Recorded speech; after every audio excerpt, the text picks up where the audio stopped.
Up above, you see blood-red clouds boiling across the sky. I hear that you're about to go on an adventure. You know how Emma likes to have me running around worrying about things?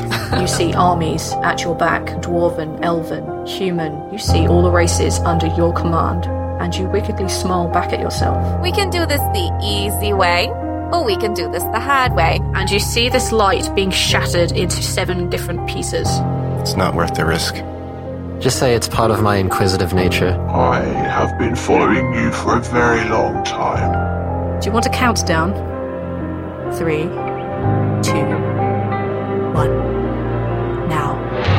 And you feel the ball drop out from beneath you. The Lucky Die podcast is a weekly 5e Dungeons & Dragons actual play podcast. Join our adventure every Monday wherever you download podcasts by searching for The Lucky Die.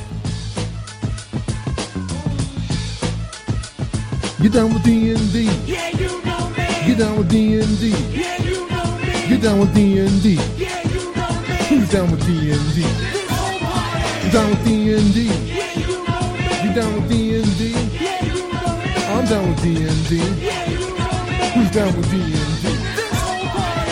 Are you ready to get down some D&D? I know I am, and I am joined, as I am always joined, by the modest, motivated, and magnanimous Mad Wizard Merwin. What is up, Shawn? I am ready, Christopher, to talk about D&D. I am too, but there was a sad day in Buffalo yesterday. It was. I couldn't even watch the game.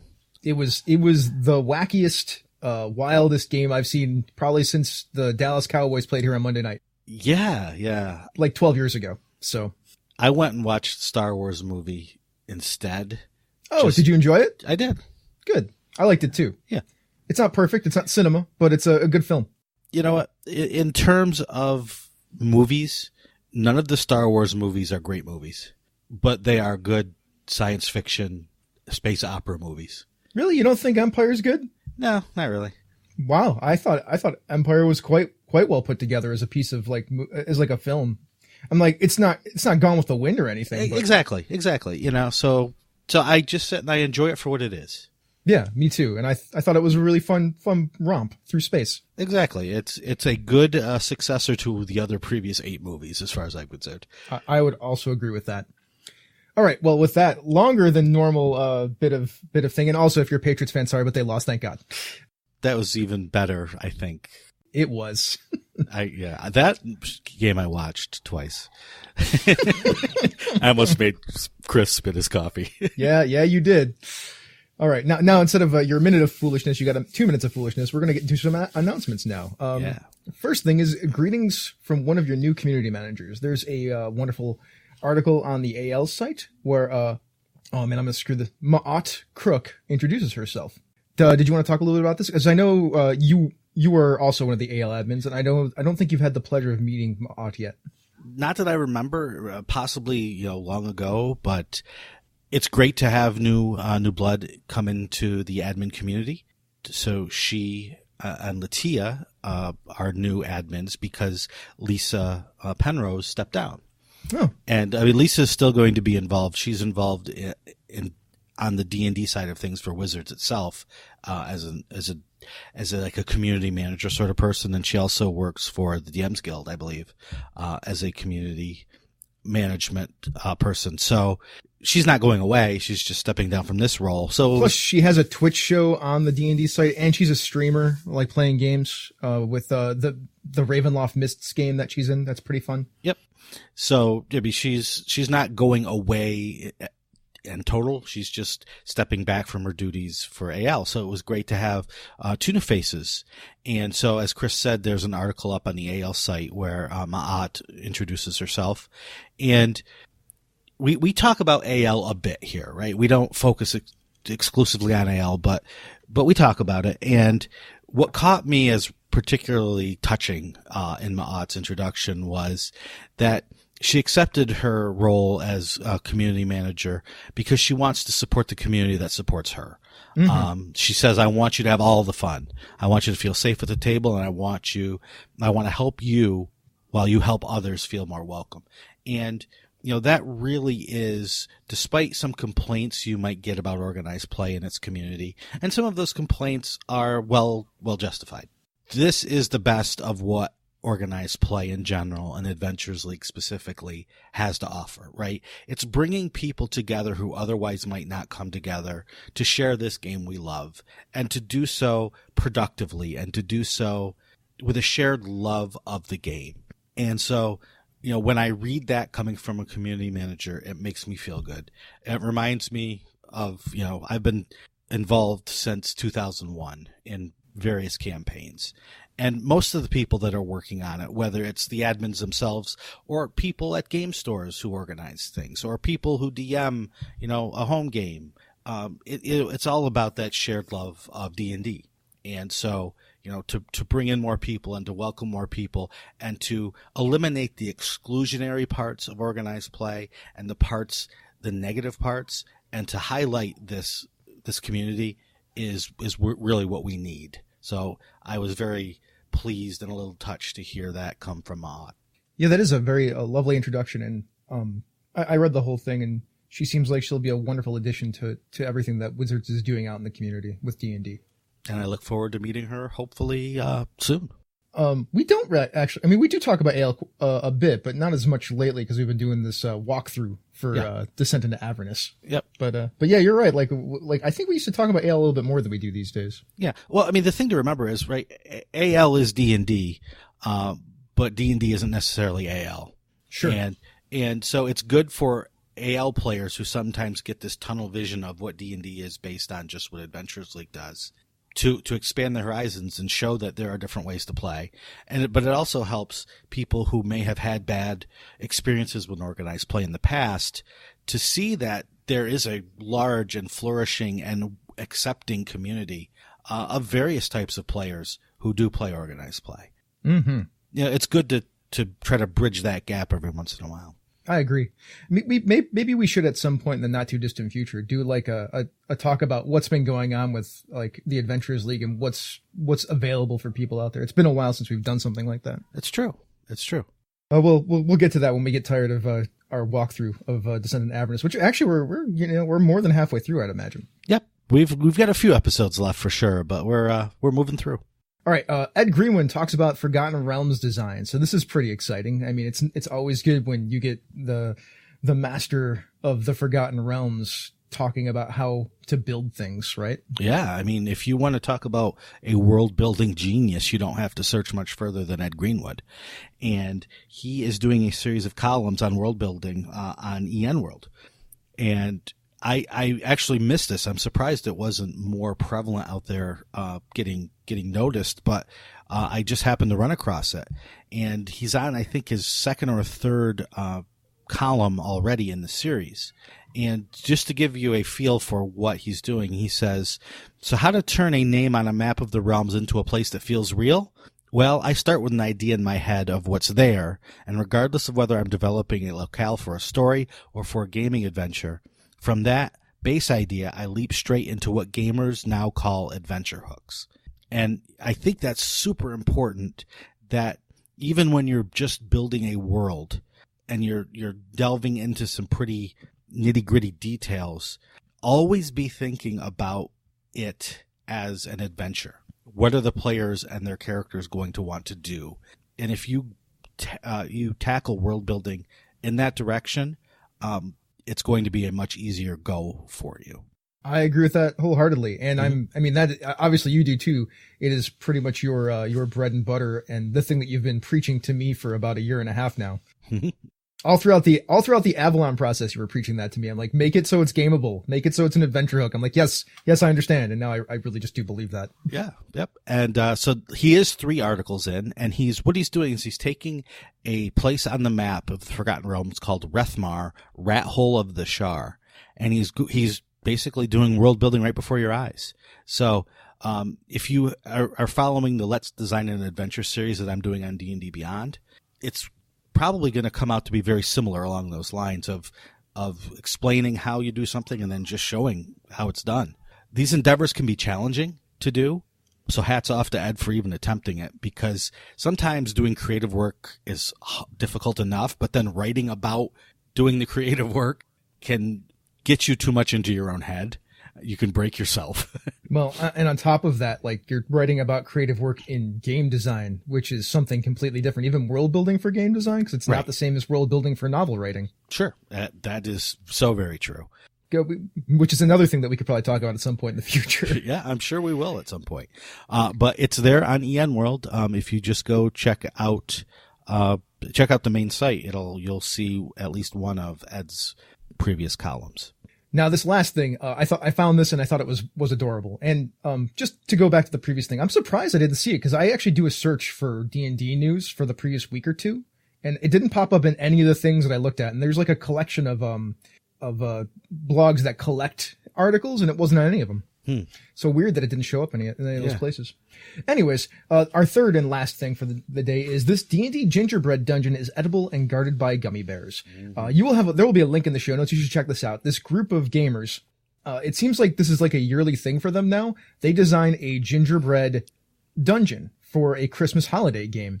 And the monsters are like Sour Patch Kids. Some of them explode. They have like marshmallow beholders.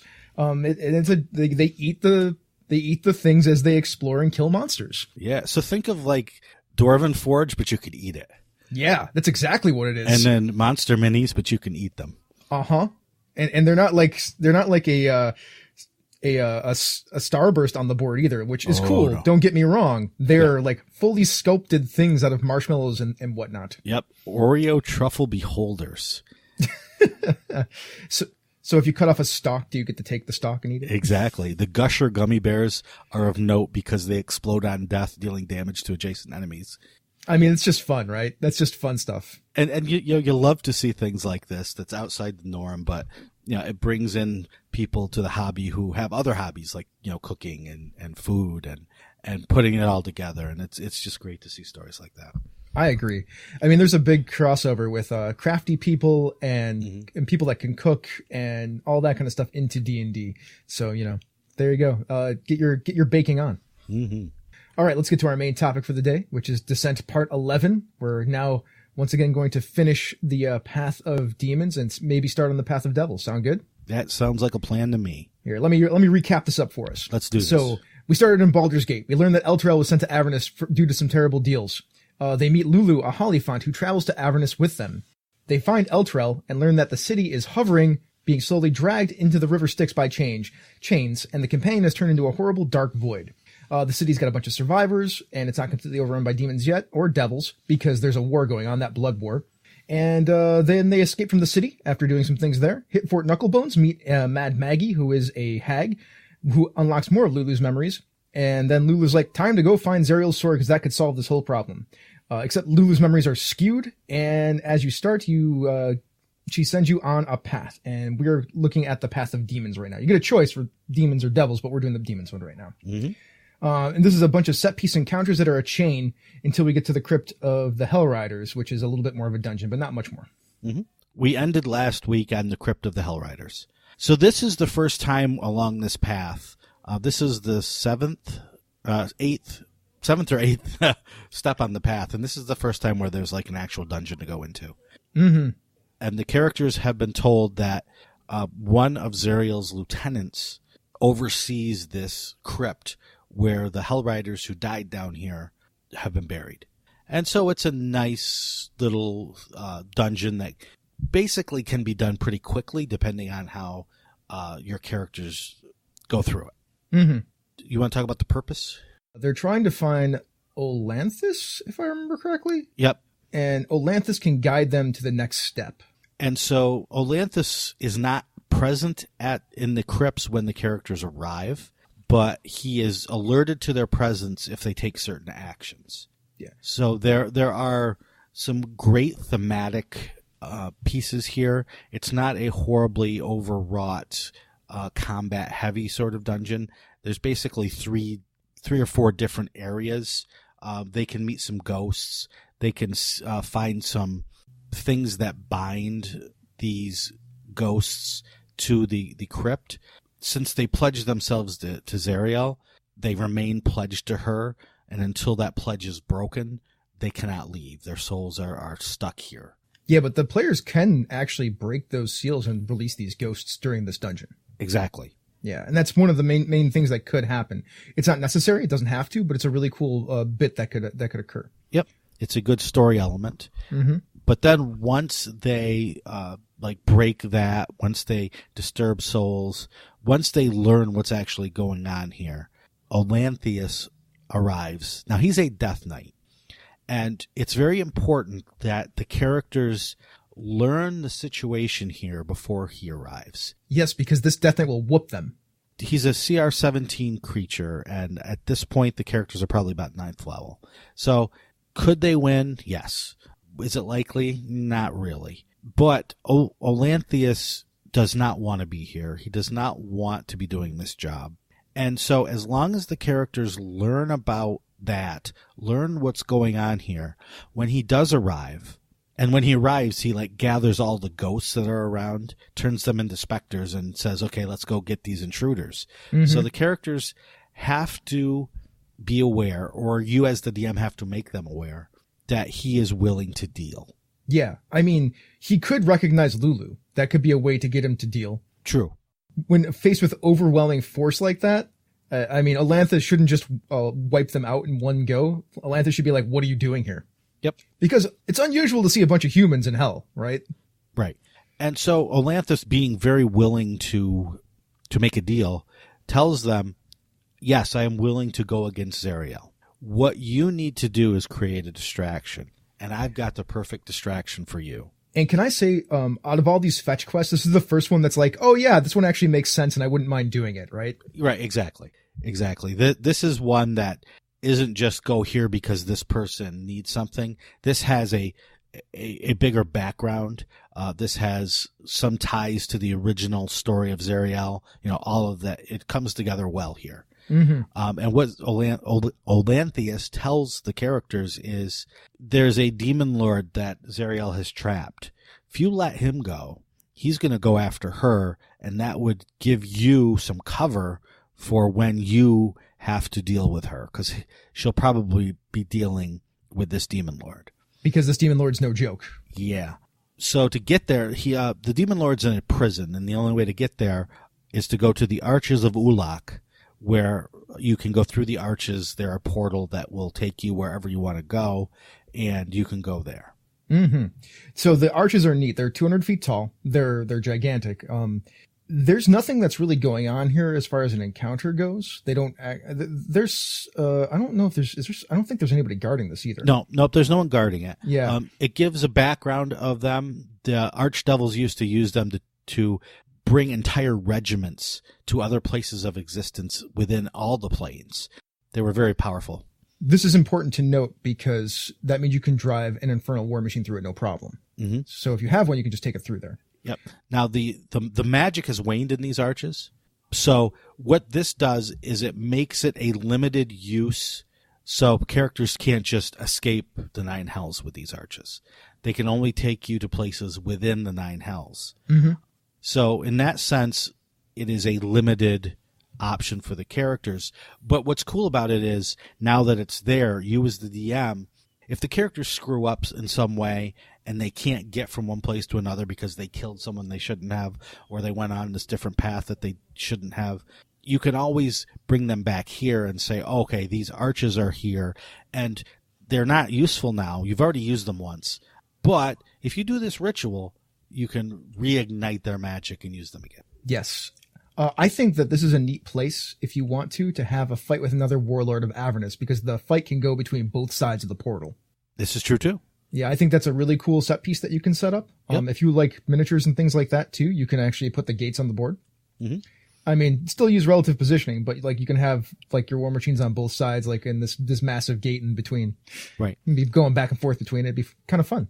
Yeah, and that's even better advice if you have a group of players who are more into combat than anything else, because in this path there have been a lot of places where there's been role playing, but not necessarily combat, and definitely not difficult combat. Yeah, we didn't necessarily touch on it, but in the previous thing, the Crypt of the Hellriders, there's a nifty encounter with a bunch of mummy warlocks that hide in a giant metal urn, mm-hmm. and they'll let the characters walk by and then ambush them. Yep. Also, there's the possibility to fight wraiths because there's these really lovely tombs with red roses on them. It's like, here's all this gray, and then there's this beautiful red rose on top of them, which is very unsettling. And if you touch it, you get attacked. Yep. So, aside from that, there's not much going on fight-wise, right? Right, exactly. And you could just as easily, pass over those. And those aren't necessarily difficult combats for 9th level characters. They are not. All right, so then after you go through the arches, you get to Kostichi's Maw. Yeah. Kostichi was defeated by Zariel. Kostichi has this giant warhammer. Zariel took it. And then Zariel chained Kostichi at the bottom of this chasm in a bunch of tar, and they can barely stay above the tar, and they're basically constantly getting, dunked. It's pretty awful, actually. Yeah. So Kostichi is a little bit angry, being, a demon lord that's been defeated, had his warhammer stolen and chained to the bottom of a tar-filled chasm. So the characters, all they need to do is free him. Now there is a chain devil with some hellhounds down there who guard him. So if once they're dealt with, the characters can pretty easily free Kostichi. So as far as running this encounter, if they fight down by the tar, there's a bunch of chains that aren't attached to Kostichi that the chain devil can utilize that are in the tar. So you can have these tarred up chains whip out from the tar and attack the characters too, which would be pretty neat, actually. Yeah, this is definitely a good set piece battle, and you could have a lot of fun with even adding some elements to it, like tar bubbling up and geysering up and doing things. There's a lot to work with there. Yep, Kostichi getting angry and starting to move around vigorously, and then creating these waves of tar that become a problem. Yep, there's all sorts of neat things that could happen. So once the characters defeat the Chain Devil and his pets and free Kostichi, he basically screams, "I want my hammer, and I'm a-coming for ya, Zariel." And he takes off. Yep, and then you can go back to Olanthus, and Olanthus will tell you where the Bleeding Citadel is, which is the next part of the adventure. Yep. So that is the first path that the characters might take through. And we've spent basically 3 episodes talking about that one path. Now we're gonna switch and talk about the other path that the characters can take to find out where the Bleeding Citadel is, and that is the path of devils. All right. So the first thing is the Demon Zapper. So you said you had some issues with the box text, right? This is a great example of, if you're going to use box text, use it to tell the characters exactly what they see. So the box text is short, and I thought, okay, cool. It says, "Radiant light cascades from a rusted metal monument shaped like the upraised mandibles of a giant beetle." Okay.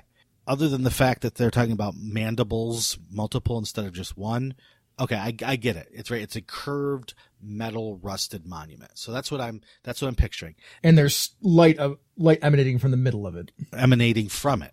Doesn't say middle of it. It says light emanating from it. So I'm like, okay. So I've got this picture in my head. And then the very next thing, which is outside the box text for the DM, it says, "The light cascades from a unicorn named Mooncolor, who is trapped inside a 10-foot diameter sphere of magical force that prevents any matter from passing into it and blocks any spells cast into or out of it. The sphere is suspended between the Zapper's spines, 50 feet above the ground." That is an editing error. Yeah, so now I'm like, wait a second. So I had to go back and read the box text and read that, then read the box text, and I had to read it 3 or 4 times. If you're going to put the box text in, just put it in, make it what it is. And, even if they had just taken that and removed some of the details that the characters couldn't know, like the name of the unicorn, just use that as the box text. Yeah. The light cascades from a 10-foot diameter sphere of magical force. Right. That is suspended between the mandibles of a giant beetle. The monument shaped like the upright mandibles of a giant beetle. There you go. That's way better. We now all see what's going on. Yep. So just as the DM, you're going to want to make a little note there that the box text doesn't quite capture what the characters are actually seeing. Mm-hmm. And that's why you listen to this podcast, so we can help you with things like that. So going in. All right. So there's a guard. It's a Dao who made a bad deal, but can give you information if you help this Dao get out of the bad deal. And that information, it's about Bell, and they could help overthrow Zariel you could go get to Bell, who could help overthrow Zariel and this Dao will give you a letter of introduction. Mm-hmm. But in order to do that, you need to go and find an oracle named Red Ruth in the Bone Brambles. Right. Red Ruth is the one that will tell the Tao how to get out of his bad deal. Uh-huh. And then the Tao will give the letter of introduction. Yep. So, again, here, we've got a unicorn, but there's really no more mention of the unicorn. Then we've got the Tao who's guarding it, but he's not really guarding it because he's not going to pop up and attack. Right? He pops up and says, hey, can you get me out of this deal? Which is fine, but it's just there's a lot happening, but not a lot of guidance for the DM about how to handle it. So you kind of going to have to make it up on your own. There's no talk of the unicorn really after it's first mentioned. It doesn't give its background, how it got here, any of that. So it's a cool detail, but you as the DM are going to have to make stuff up. It is just for the dungeon master because it has no bearing on the adventure whatsoever. Right. It's basically for the dungeon master to be like, oh, there's light emanating from this thing and this is why. Right. So, I mean, you have to decide, do you want your characters to end up with this unicorn following them around?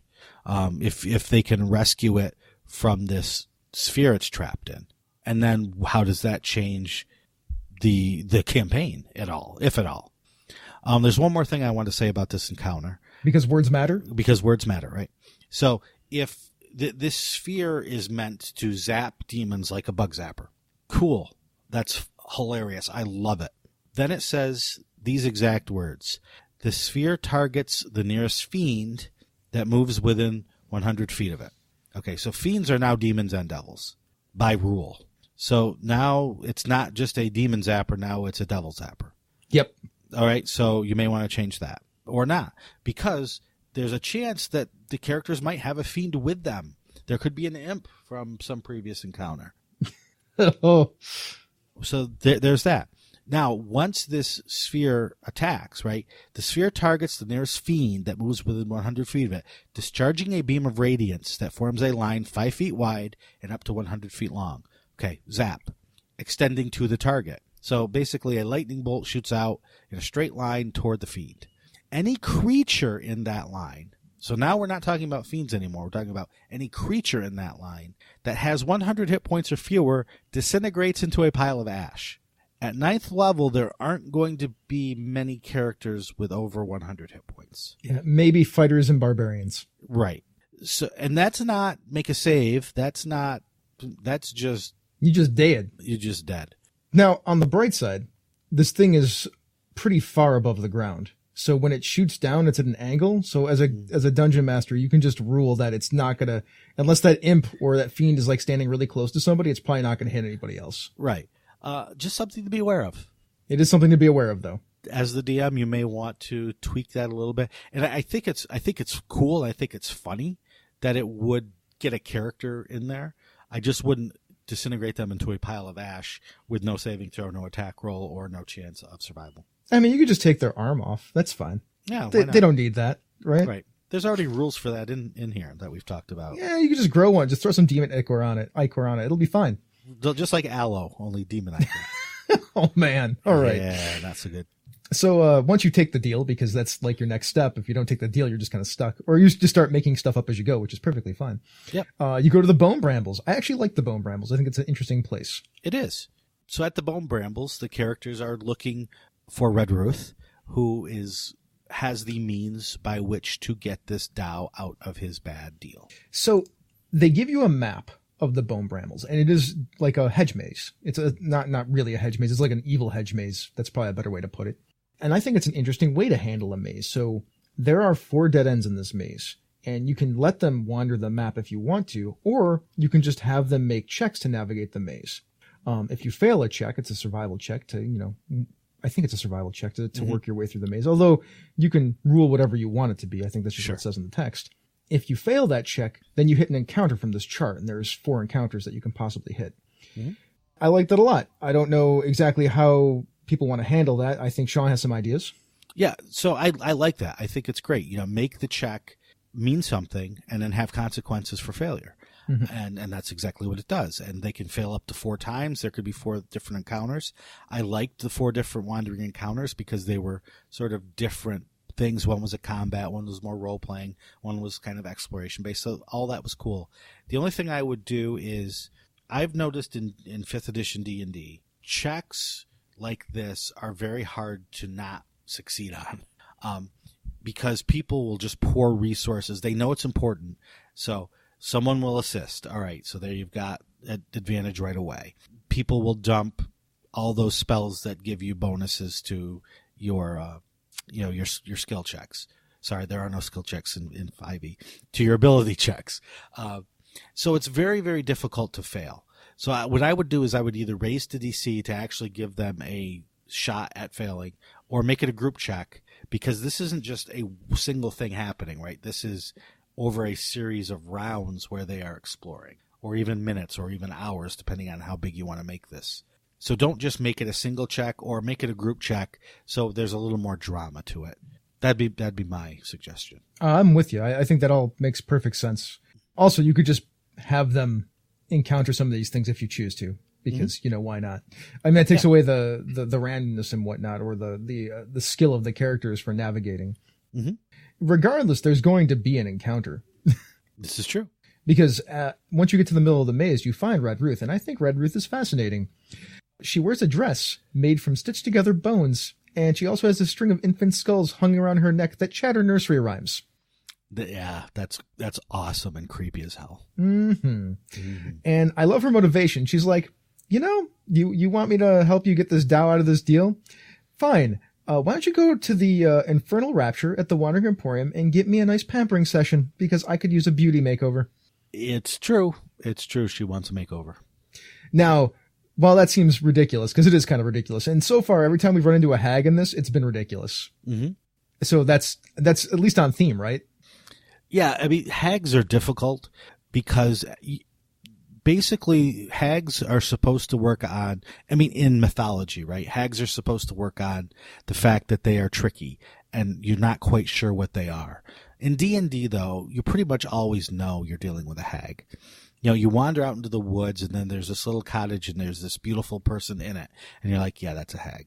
Yeah. Or you wander in, and it's an ugly person, and you're like, okay, that's a hag. Because it's always a hag. It's always a hag. And so then it becomes the stereotype, right? You play them first like the monsters they are, but then after doing that for 72 different hag encounters, if you've played long enough, then you have to find a twist to it. So then the twist becomes, well, they're not necessarily horrible, horrible evil. They're just kind of creepy, but you can get some good out of them if you make a deal with them. So it's kind of this continuum of how do you deal with this hag encounter. And this one just goes right to the silly. Yes, it does. Can we talk about these brambles for a second and how terrible they are? Oh, yeah. So these all used to be trees, like a forest. And they used to have dryads in them, but Red Ruth's influence has caused them to wither away, if I remember correctly. And all of these dryads and whatnot in here have turned into evil banshees that used to be those dryads, and they're not happy. Like they're tortured and in a bad place. Yep. So the encounter that occurs is like she wants them to keep an eye on this place. Mm-hmm. Well, first they have to go to the Emporium. Yes, then they come back. Make the appointment. Then they come back, and she says, okay, I'm going to take off, have my spa day. You stay here and guard the place. And while they're staying there guarding the place, they get attacked by a bunch of angry dryads who don't like Red Ruth very much. Not to mention an undead treant. And an undead treant. And there's nothing I love more than undead treants. Mm-hmm. In the brambles, and by the way, these brambles, they're not like a spacious place. Mm-mm. And the walls are very thin. Mm-hmm. And I don't think there's any rules that talk about what happens when you go through the walls or how to deal with the walls. Maybe there isn't. I just missed it. If there are, I don't remember them. Let's put it that way. So you should probably think about that. Like how you want to handle these brambles that are probably deadly in some way, shape, or form, right? Like touching the walls is probably bad. Yep. And your treant might want to like knock people through the walls or stomp through the walls themselves. Mm-hmm. So, and to no detriment to the treant, right? Because the treant's already undead wood stuff. Yep. But that is the bone brambles. And next week, I think we'll dig into the Wandering Emporium, because that's where you're going to go. Yep. That's where you'd have to go before you come back. Mm-hmm. And there's much more to talk about with the Wandering Emporium. more than just this encounter. So we'll see how much we can get through after talking about all of that. Yeah, we'll try to pick out the coolest things and talk about that for around 25 to 30 minutes. Because I've wanted to talk about the Wandering Emporium forever, and now we really get to dig into it. All right, well, that's our episode. I wanted to say thank you, everyone, so much for listening. Let's do some Patreon shots. We got a bunch of them because I need to get through the rest of the list so we can get to the next month's list. Jem Pixelscapes Gagney, Joseph Peralta, Kettle and Clock, Mike Amer, Ninjabi, The Raymaker, Richard Ruane, Rory McLeod, Savannah Sizer, Scott Ryder, Sean P. Kelly, Steve Bissonette, Steve Radabaugh, The Tabletop Bellhop, Tad Leckman, T. Acoustic, Theodore Atkinson, Victor Wyatt, Zach Goins, Noah Bond, Austin Lemke, Boudet, Chris Foster, Dan Simons, David Walker, Donahue McCarthy, Drew Smith, Glenn Seiler, Jason Panella, Jason Pitt, Jean Lorbert, Jeff Stevens, Jim Morrison, Joe Rasso, John, MT Black, Matthew Pezzarelli, Robert Dorgan, Ryan Bolter, Thomas Hook, Troy E. Taylor, and Troy Pitchelman. Whew, we have a lot of patrons, which we greatly appreciate. Yes. Speaking of patrons, if you'd like to be a patron of Down with D&D, you can click on the link to our Patreon page. It's right on the website. And for $2 a month, you can get yourself a shout out like you just heard once a month, approximately. Yep. And for $4 a month, you get a shout out. We also get to see our show notes, which have links to all the things we talk about. And you also get access to our Slack room, where you can chat with us whenever you would like. Or for just $1 a month, you get access to our special bonus segment called Sneak Attack. I mean, there's a total podcast out there called Sneak Attack, but our Patreon Sneak Attack show is Secret Sneak Attack. That's right. It's not a public sneak attack. It's in the dark sneak attack. If you can't help us monetarily, but you want to give us a boost, you can do so with an Apple Podcast review.